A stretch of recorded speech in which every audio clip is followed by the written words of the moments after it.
जय गुरुदेवाय नमः। जय राधे श्याम की। आज हम आपको सुख सागर से 5वें स्कंद का चौथा अध्याय सुनाएंगे। भगवान ऋषभ देव का जीवन चरित्र।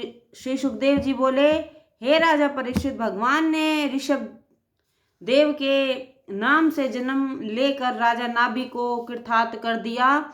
तब आपने सब ईश्वरीय लक्षणों और शंख चक्र गदा पद आदि चिन्हों तथा परम कीर्ति, तेज, बल, शोभा, प्रभाव और शूरत आदि गुणों से युक्त उन्होंने अपने माता पिता आदि कुटुंबियों को ही अनहदित नहीं किया, बल्कि महाराज नाभि के समस्त प्रजावर्ग एवं उस प्रकार आसमामुद्रांत पृथ्वी के लोगों को भी आनंदित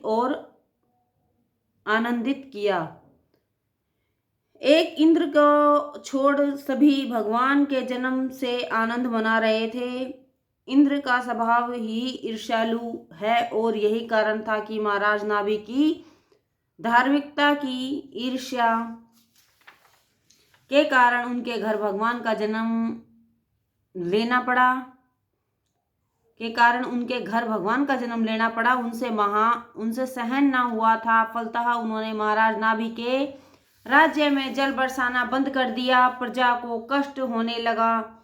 फिर भी राजा और रानी माया के वश उन ऋषभ रूप भगवान को हे तात हे वत्स कहकर उनका मुख कमल देख अहेंश पर प्रेम से विहल रहा करते।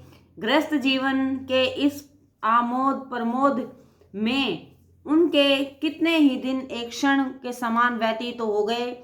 इंद्र के कारण अकाल की सी स्थिति में भी प्रजा ने ऋषभ जी के कारण कभी खिन्नता न प्रकट की और सभी उस कष्ट में भी सुख का अनुभव करते हुए उन्हें राजकीय चिन्हों से शीघ्र ही आभूषित होने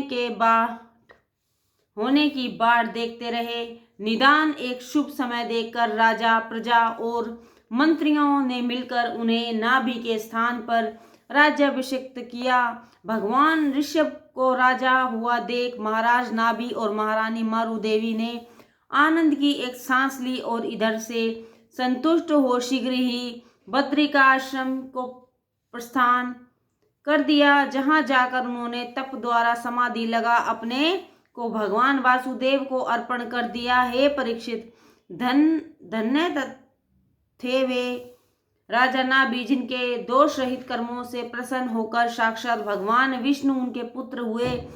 इधर भगवान ऋषभ देव जी ने ब्रह्मचर्य धारण कर गुरु के पास जा सब विद्या का अध्ययन किया और गृहस्थ आश्रम के भी सब कर्मों को उन्होंने भली भांति सीखा। जब वे सब प्रकार राजकीय कार्यों को करने लगे तब इंद्र का भी ध्यान बदला और उन्होंने अपनी जयंता नाम कन्या को लाकर उन्हें दी।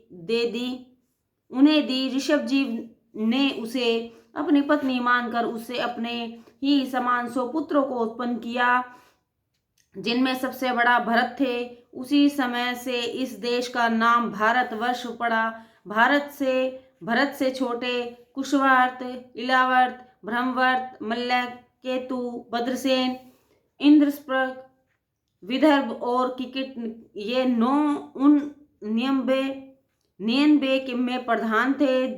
उनमें कवि, हरि, अंतरिक्ष, प्रबुद्ध, पिपल्यान, आविरोत्र, धर्मिल, चमस और कर्मभाजन ये 9 पुत्र बड़े ही भगवत और धर्मचेष्टा थे, जिनका चरित्र भगवान और नारद के संवाद में वर्णन करेंगे। अभी इन 1900 से छोटे पितृभक्त पुत्रों के चरित्र सुनो। ये सभी प्रकार से वेदांग के ज्ञाता और बड़े बड़े यज्ञों को करने वाले थे। उनके कर्म ऐसे हुए कि वे ब्राह्मण हो गए। इसका एक कारण ऐसा भी था कि वे भगवान ऋषभ देव की संतान थे, जिनके संबंध में कर्मों का कोई बंधन भी नहीं था और जो सर था ही केवल आनंद रूप थे, क्योंकि साक्षात करुणायुक्त ईश्वर ही थे। वे स्वयं सत्य धर्म थे और उसे ऐसे ही सबको उपदेश देते थे। उन्होंने ही गृहस्थों के लिए सब प्रकार के धर्म, अर्थ, यश, संतान, भोग और मोक्ष आदि के संग्रह का आदेश दिया। ब्राह्मणों से परामर्श लेकर ही राज्य का कार्य करना या कोई भी काम करना उन्होंने ही चलाया, जबकि वे स्वयं वेद वेदांग के ज्ञाता थे। उन्होंने अपने सारे जीवन को मन में बना दिया था। उनके शासनकाल में प्रजा सब प्रकार सुखी थी और किसी को किसी से कोई याचना करने की आवश्यकता न पड़ती थी। सभी आवश्यक सामग्रियां उनके घरों में विद्यमान रहती थी। जय गुरुदेवाय नमः। जय राधे श्याम की।